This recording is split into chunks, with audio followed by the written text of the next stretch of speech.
How was it like playing against MJ your rookie year? Shaking in my boots. Point blank. I never seen nobody play like he plays. Was there anybody that you kind of avoided talking smack to? Michael Jordan. You don't want to mess with God.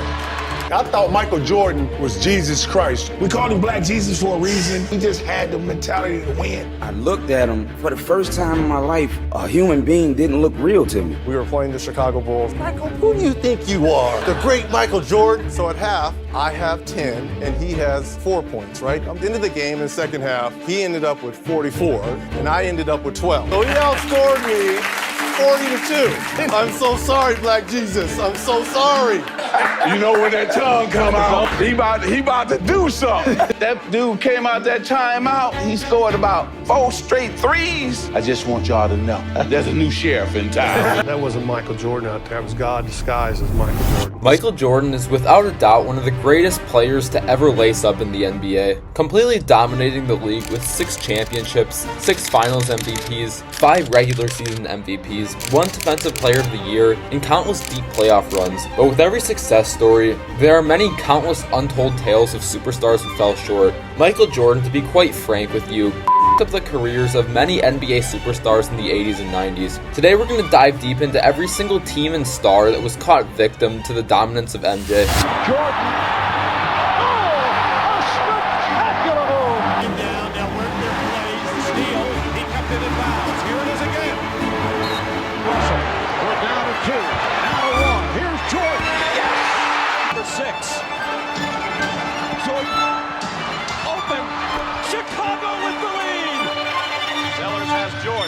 Jordan with 2 seconds to go, puts it up and scores at the buzzer!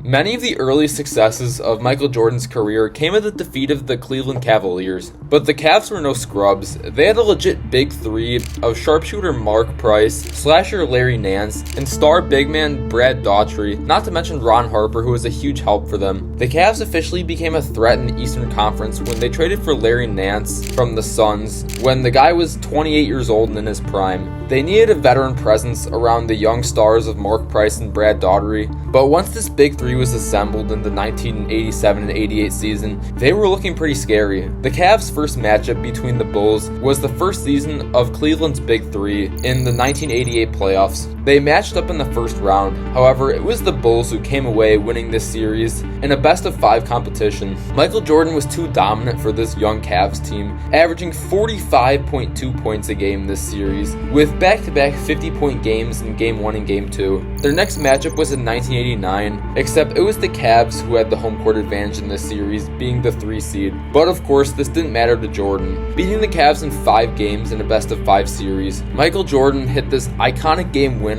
over Craig Elo at the end of Game 5 to send the Bulls to the second round. He looks, he gives to Jordan. Jordan to the circle, puts the shot in the air. Good!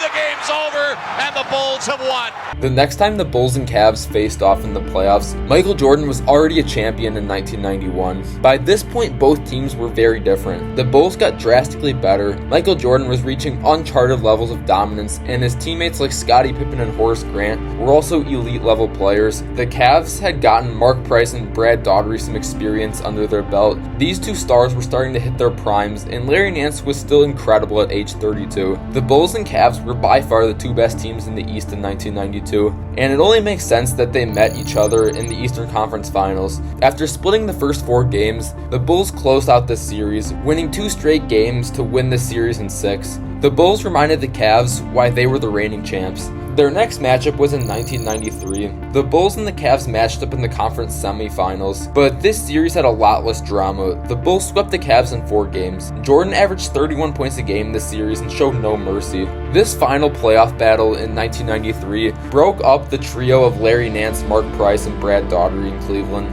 A trio that had so much potential fell into the bottomless pit of Michael Jordan victims. Their last series against each other was actually in 1994, when Jordan was out of the league. However, both teams were weaker. The Bulls, of course, missing their 3-time Finals MVP, and the Cavs only keeping Mark Price in 1994. Despite the Bulls not having MJ, the Cavs still couldn't beat the Bulls, getting swept in the first round. So that's how the late 80s and early 90s Cavs could never get it done.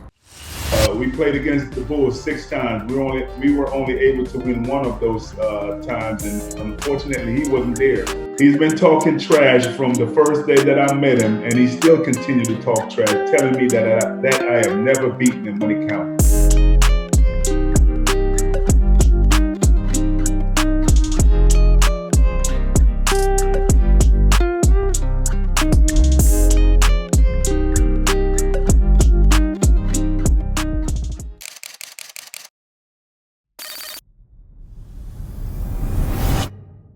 The next huge victim for the Chicago Bulls during the 80s and 90s was the New York Knicks. The Knicks, after not seeing any real success since the days of Willis Reed and Walt Frazier in the early 70s, were desperate for winning basketball. And who better for the Knicks to land in the 1985 NBA draft than superstar big man Patrick Ewing? The city of New York was instantly filled with joy and optimism, but that's until they ran into Michael Jordan and the Bulls. The misery of New York started in 1989, where the Bulls and Knicks faced off in the second round. Despite the Knicks being the 2 seed, they still lost 4-2 against the Bulls, who were the 6 seed. The sheer firepower of Michael Jordan was just too much. MJ averaged 35 a game this series, along with 9 boards, 8 assists, 2.5 steals, and 1 block. The Knicks got their first taste of MJ. Their next matchup was in 1991, where the Bulls this year were the team to beat in the East, placing as the 1 seed, while the Knicks were the 8 seed praying for a miracle, and a miracle they did not get, getting swept in 3 games. Michael Jordan was just being himself, averaging 29 a game.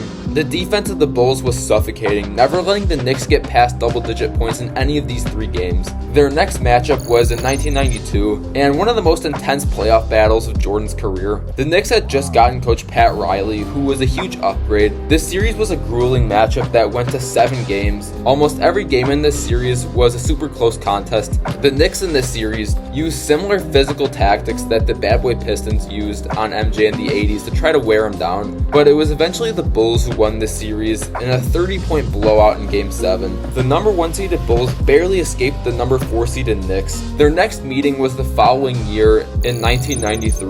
The stakes were even higher this year. The Bulls and the Knicks were the clear-cut first and second best teams in the East, and the conference finals series would decide who would take the crown for this conference. And things were looking doubtful for MJ and the Bulls at first, quickly going down in the series 2-0. But the dominance of Michael Jordan prevailed as the Bulls came back to win 4 straight games to punch their ticket to the NBA Finals. Now, the only time where the Knicks were on the winning side of this rivalry was when Michael Jordan retired in 1994, and the Knicks, who made the finals that year, beat the Scottie Pippen-led Bulls along the way. But the last time Jordan faced the Knicks was during his second three-peat of the Bulls, where they matched up in the second round. The number 1 seeded Bulls demolished the number 5 seeded Knicks, winning in 5 games. Michael Jordan, who is still a competitive dog after coming back from his retirement, outplayed the aging Patrick Ewing. Ewing and the Knicks failed to accomplish the dream of getting the Big Apple championship. The closest they ever got to a ring was in the 1994 finals, where they lost to the Rockets, and the 1999 finals, losing to the Spurs. Nice play by Kersey. It's a 3-on-1. Drexler, yes, and it counts. Throws it away to Drexler. It's a 2-on-1 break. Drexler, there's the glide that you've been asking for. Here's Jordan for 3, yes! Here's Kersey for 3. Paxson with the rebound. Time running down. The Chicago Bulls have won the NBA championship for the 2nd straight season.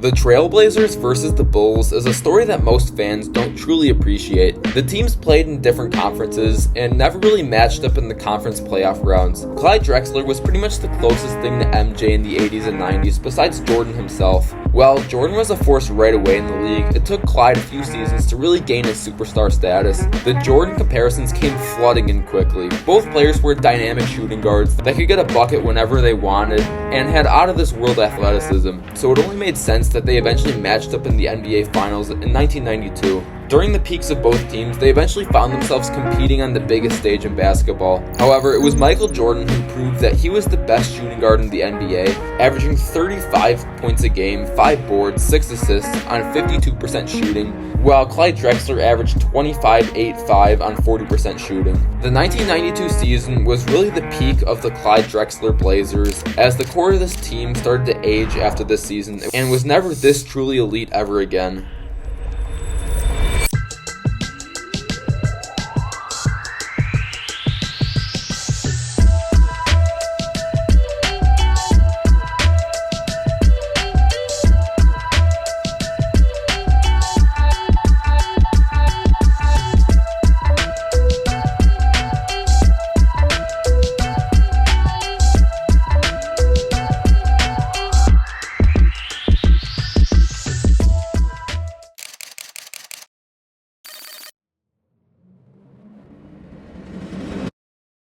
Michael Jordan's next victim isn't necessarily a team, but a specific player, Charles Barkley. Charles Barkley pulled a Kevin Durant and switched from one contender to another, and he still couldn't beat MJ. It all started in the 1990 playoffs, where Michael Jordan and the Chicago Bulls met Charles Barkley and the 76ers in the conference semifinals, and let's just say MJ didn't take it easy on Uncle Chuck. Jordan and the 3-seeded Bulls beat the 2-seeded 76ers in a gentleman's sweep in 5 games. Michael Jordan only averaged 43 points a game, 6 boards, 7 assists, 4 steals, and 1 block a game in this series. An absolute massacre in the city of brotherly love.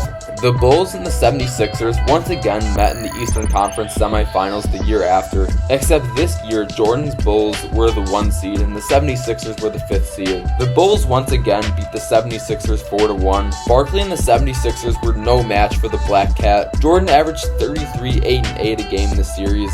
Eventually, after the 76ers had a lackluster 1992 regular season and didn't even make the playoffs, Barkley demanded out of Philly and joined the Dan Marley and Kevin Johnson Phoenix Suns. Barkley, during his first season with the Suns, won the MVP, and the Suns made the NBA Finals straight away. And you want to guess who he ran into?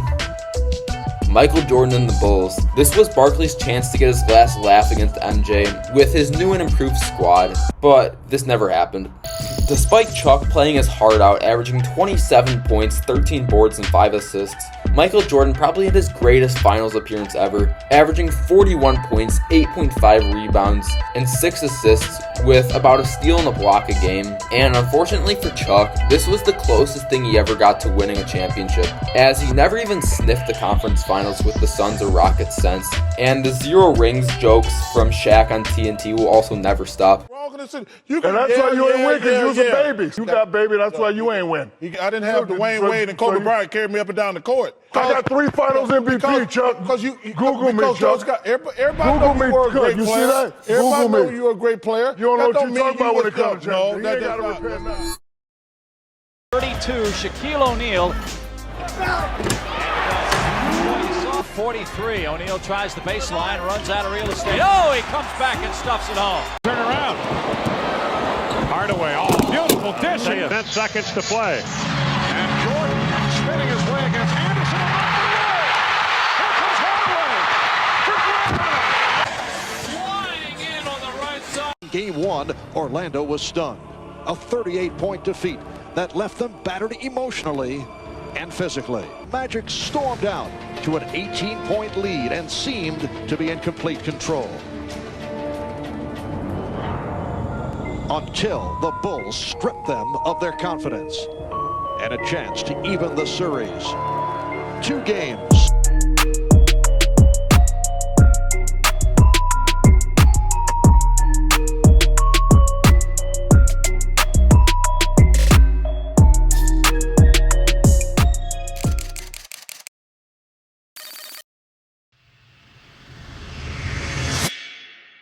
The very first victim of Michael Jordan's second three-peat stint was the Orlando Magic, led by Penny Hardaway and Shaquille O'Neal. Their first playoff matchup was mere weeks after Jordan came back from his first retirement. The 1-seed Orlando Magic were set up to match up against the 5-seeded Chicago Bulls in the conference semifinals, and for the first time since the Bad Boy Pistons, some team managed to dethrone Michael Jordan. The Magic beat the Bulls in 6 games, while Jordan didn't necessarily have a bad series, averaging 31 points, points, 6 boards, 3 assists, and 2.5 steals on 48% shooting, you could just tell the guy wasn't 100% mentally sharp yet. With 18 and 1/10 seconds to play. And Jordan spinning his way against Anderson. Here comes Hardaway for Brown. The Magic by 6 and 2/10 seconds. And as you could probably imagine, Michael Jordan took this loss personally. Things changed real fast the following season. The Bulls went on to have the greatest regular season record ever at the time at 72 and 10, but the Magic weren't any slouches either. With a record of 60 and 22, it was only a matter of time until these two teams faced off in the playoffs, and they did in the conference finals that year. But Jordan and the Bulls didn't make it dramatic because they swept the Magic in 4 games. Despite Penny and Shaq combining for over 52 points a game this series, they couldn't even get a single win. This embarrassing playoff loss broke potentially one of the most lethal duos of all time in half. The following offseason, Shaquille O'Neal signed with the Lakers and went on his own three-peat, while Penny Hardaway was left in the dust, where injuries would eventually ruin his career. Gary Payton swings away, gives it between the wickets to Barcelona, goes to the rack and lays it up and in. We got a little mustard on that baby. Double team. With it is Barkley. Leads back. Sent off balance. Go foul. Outside is Smith. Stripped to the ball by Pierce. Sends it ahead to Gary. Too far ahead. He saves it. He'll lay it in. Oh, you gotta love that action. Good. Golly, Miss. Payton with the steal and puts it down. And then apparently had something to say to Jordan. Not a good idea.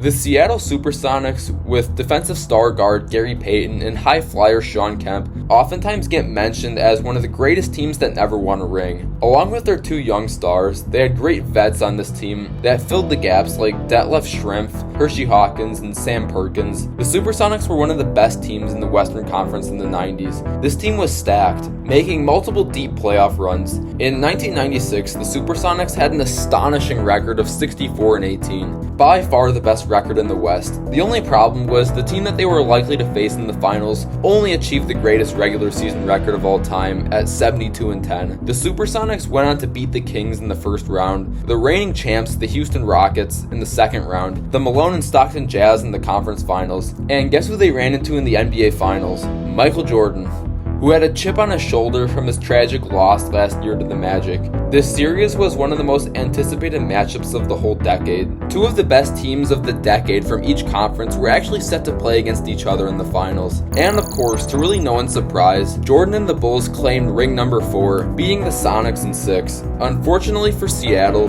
this was the closest thing they would get to the finals in the Gary Payton and Shawn Kemp era. While Gary Payton eventually won a ring at the ripe age of 37 with the 2006 Heat, Shawn Kemp never won a ring. Jordan is on Best. Harper's on Miller. McKee gets it into Miller for the win. It's there! 4/10 of a second. Yeah, you can dance, Reggie. One of the greatest clutch playoff performers of his generation has apparently done it again. Michael to answer. There it is. I'm telling you, he's real hot. And on to the finals. For the 6th time in 8 years for the Chicago Bulls.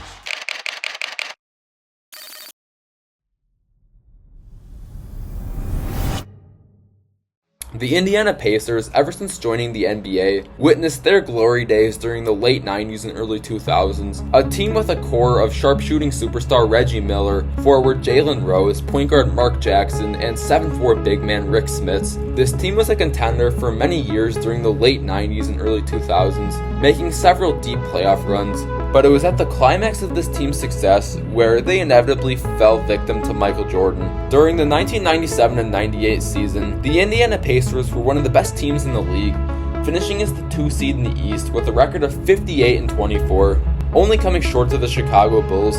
After several conference finals appearances that led to nowhere, the Pacers were fed up. This year it was time to knock off the old man Chicago Bulls and show the league who was next up. The Pacers first beat the Cleveland Cavaliers in 5 games Then they beat the Knicks in 5 games, and eventually the Pacers met their doom. They were playing the Chicago Bulls in the 1998 Conference Finals. Games 1 and 2, the Bulls won in 2 close victories, Michael Jordan scoring 31 and 41 points in those games. Games 3 and 4, the Indiana Pacers tied this series up, winning 2 more of their close games on their floor. Reggie Miller had 28 points in Game 3, and Rick Smits had 26 points in Game 4. Game 4 didn't come without this legendary push-off from Reggie Miller on Michael Jordan to win the game. Jordan is on Best. Harper's on Miller. McKee gets it in the middle for the win. It's there! 0.4 of a second. And of course, Michael Jordan took this personally. Game 5, the Bulls won in a blowout victory, winning 106-87, where Jordan, Pippen, and Tony Kukoc combined for 68 total points. Game 6, the Pacers barely snuck out a win against the Bulls, 89-92. This series was going to 7 games. In one of the most intense games of the Bulls dynasty era, Chicago won this game 88-83 in Game 7 to knock off the Pacers and advance to the NBA Finals. Jordan scored 28 points, while Scottie Pippen had 17 points and 12 boards. The Indiana Pacers were only one of 3 teams in NBA history to push Michael Jordan to 7 games in the playoffs. The only other teams were the Pistons in 1990, where the Bulls lost, and the Knicks in 1992, where the Bulls won. But the Pacers would never get their revenge against the Bulls. This was the only time Reggie Miller and the Pacers got to match up against the Bulls. They went on to win championship number 6, while Jordan retired after this. Miller and the Pacers made only one more deep playoff push in the year 2000, where they broke their conference finals curse and made the NBA Finals, only falling victim to another ultra-dominant basketball titan, a prime Shaquille O'Neal. The Pacers to this day still do not have a championship.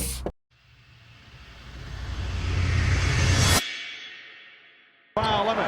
We're down to 5. Jordan putting moves on Russell. We're down to 2. Now to 1. Here's Jordan. Yes! It is all over. The Chicago Bulls have won at the buzzer. From Game 7 or from championship number 6. Jordan open. Chicago with the lead. 5.2 seconds left. Michael Jordan running on fumes.